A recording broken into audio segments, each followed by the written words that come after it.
Guys, welcome back to my channel. Tuni a video hin bolu jo hele nagaland akon iso pipaw mose ama ko to kehulim na hin ne do hin ipilampang hamte da football lama hin loiteho ako na tampi thudo na ama hon question hin tevin ama hin don bodling hin na avezo sin apa na ko na invet pi kinwa share thein chana ni share pi duvin ka hin tim se Tuahin kwal pantawte. Naki ready ta bro. Ama sa penin na min na na ho ahet nom deu hi ja chun nang ma introduce yung bolo na na uchami izat ni ham.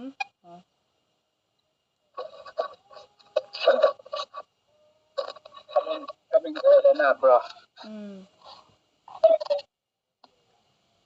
Coming father le Domingo pahin na.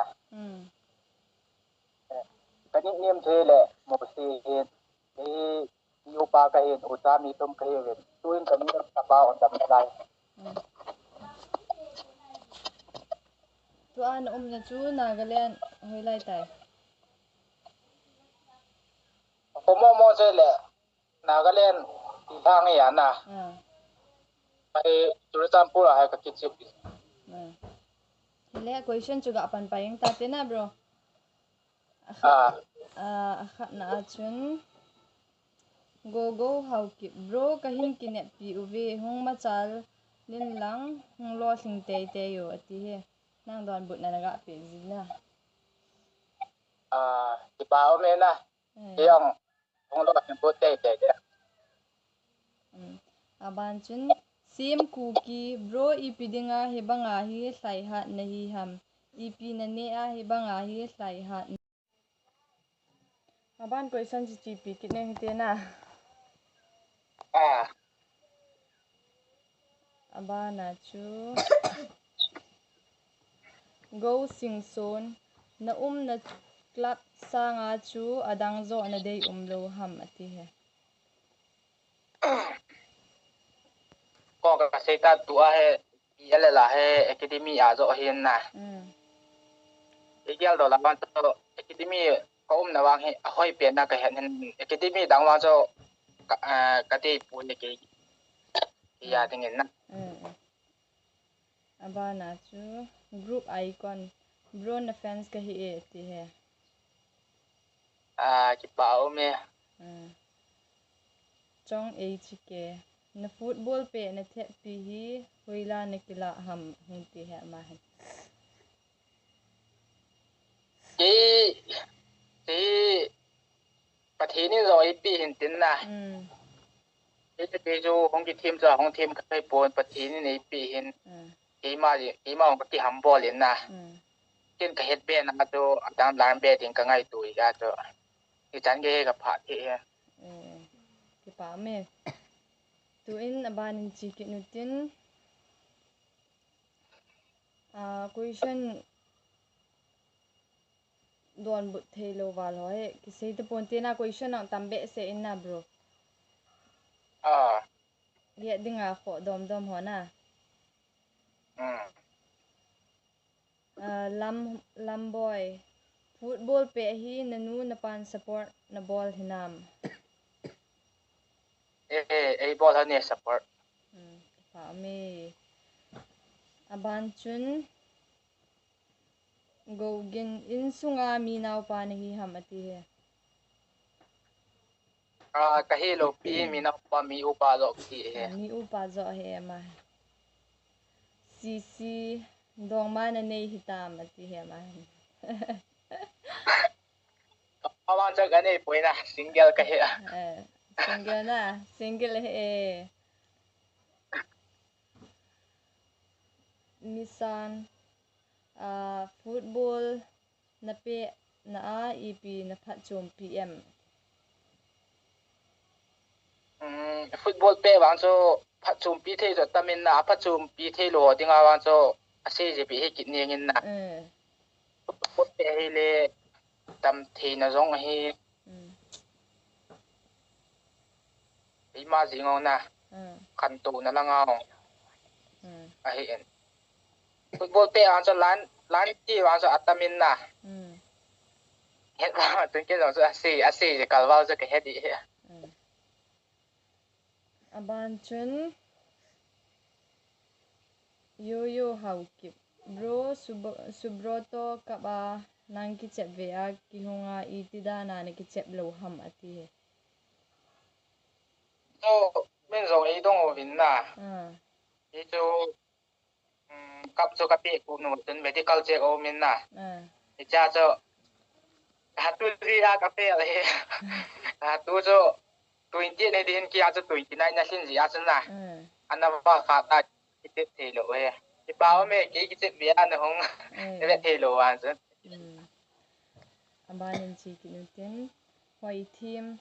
bol pe mi kadaye na number kadaye nei pi thei dam ati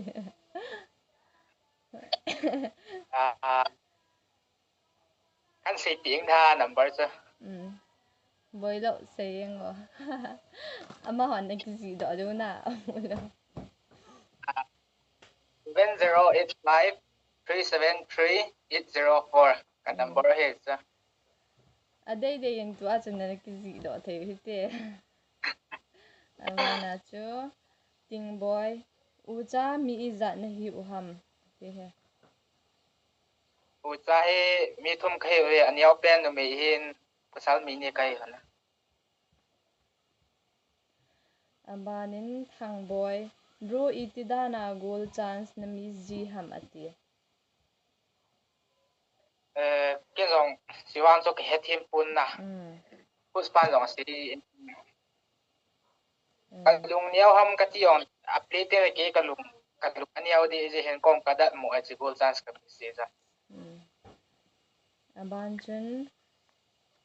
lalam na ko hoi lam ham ati he nagaland na pi sang he ko aban chun ha hau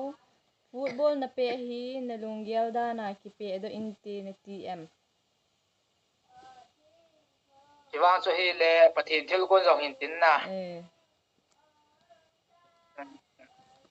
li support ding ong atam mong le ki pe to nan tin na cho pathin thil kon hi yemin ti aban chun sim boy Neymar or Ronaldo ti Neymar fan se ma aban chun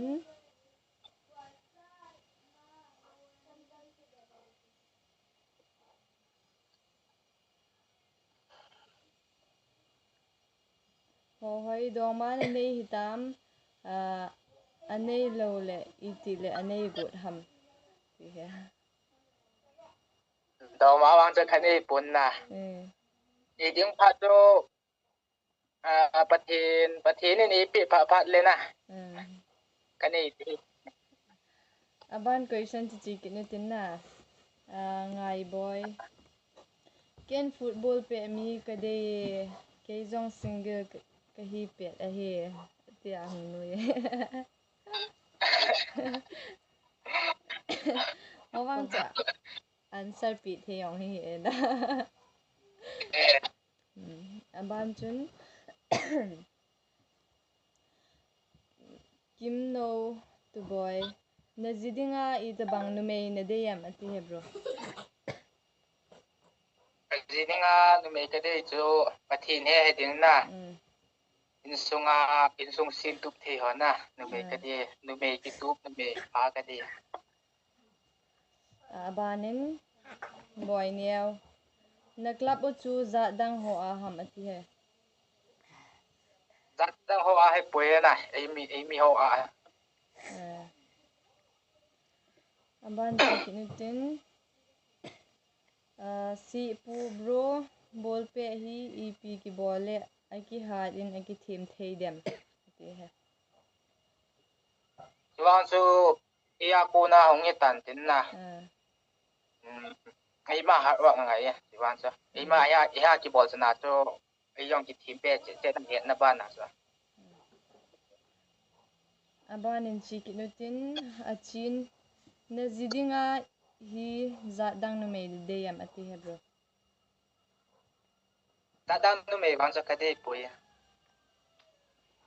Ihop. Ihop zat lo na. Aban chun malsom cookie YouTubers hol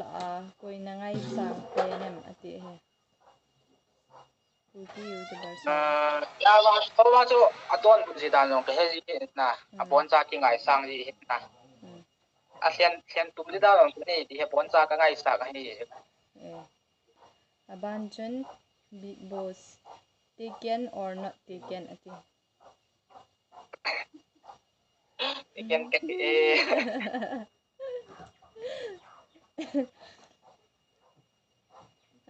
abana china bro question minthang lundim nanu na pa ipibol mi ham ke ho hi song gen the ke hi o na nu da ka pa lu na tu mai ho nya abana chun joinu khong sai ka hoi poi na ti in na mel kamu ni chun kangol go zingi ke pa me hoi ni sa abanin chiginutin now hoi ikingai online gyal do zilo ham ai oban cha don bul haena don abanin chiginutin minthang bro x izat na nei hitam pasal hi na chula dongma na nei lowa na dongma nei lowa na loading ahin x izat na nei hitam x suang so ni kani na ta wang he kani dong abana chu niaunu cookie love song na favorite song ipi cookie love song na boy sa ni sa na ngai lo hi lang ida ka ka ke ngai nom ta kha no ni chu amanin sangpu big fans bro ke pa me abanin chikinutin singboy khat ve whatsapp ka hin ho la ida nei ho lo ham monday ka hin ho la wednesday ni indo nei hin ho sin ati wang so ke long ka kan he phat ta he na phat nong kini lo ji na nên hồi là cái hồ yên đi đi ban chun question ho cho aki bang thim thim mo tamin hi ja cho ka hin vet hal ve la he lilin singsit ka bro pa mama hi zenge ti he ban chun singsit ka hin kinep pi uve hong lo thing tai tai yo bro ti he bảo mẹ này cái đẹp tụi con lo thành của tây để abana chu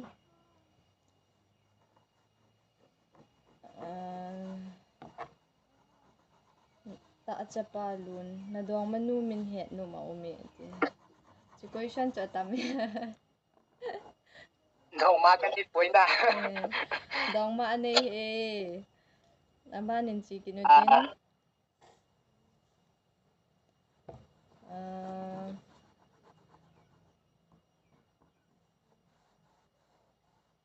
question cha atama ham gutia hala afro mai talagilo min go cookie na fans pa ka he bro ti he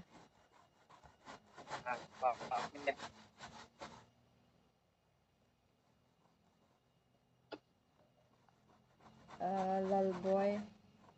bro em songela na kichet chu ahoi wale ka vet no mong ngongi nang bangin bolpe ki thim la ka ti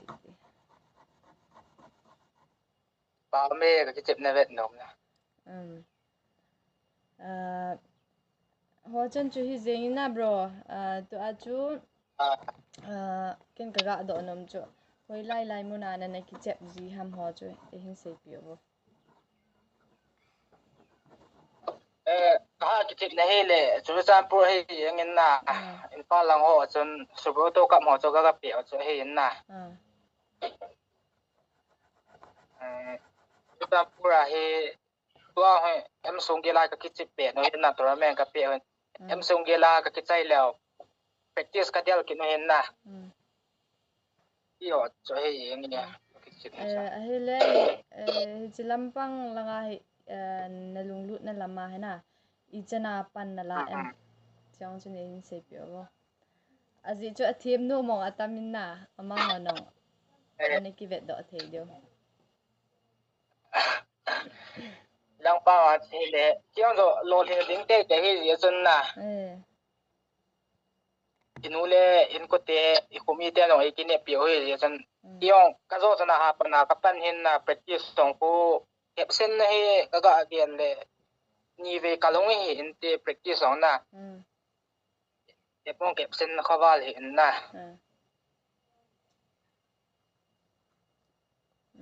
ho chen chu hi engin na bro tu na ki ho chu question nam chu gyal sangin ke chun kana tam sa walin 40 up hi in he wanga chu ka gyal sanga chu na hlom hle zengin ejong na ki pa min na phalu ta ne hin pe je win na bro ki pa ve ti chu ka hin he hun ki holim naw chu hi jingtan football lam he me ma ka hi zin ipi do adham jong ka he pona question hoyang chu loiteho agun in hing ahung zi achun do theyang chu hung ki nein nang ho zalin nong ki pa thu ka hin se jin nang hon question hin pi zi ubin jong ki pa thu ka hin se na chung che ubin ave zo sin apana ko na zo na chan ge ni ne vet pe wa share thei na chana nei ni share pi zo dewin na pan pi naw ngai cha jing chu ka he ti chu nei na het pi ubin lang share thei na chani nei ni share pi lang nei hin support jing vo ti chu ka hin se he ave zo se chunga ki pa thu ka hin se na bon chawin bye bye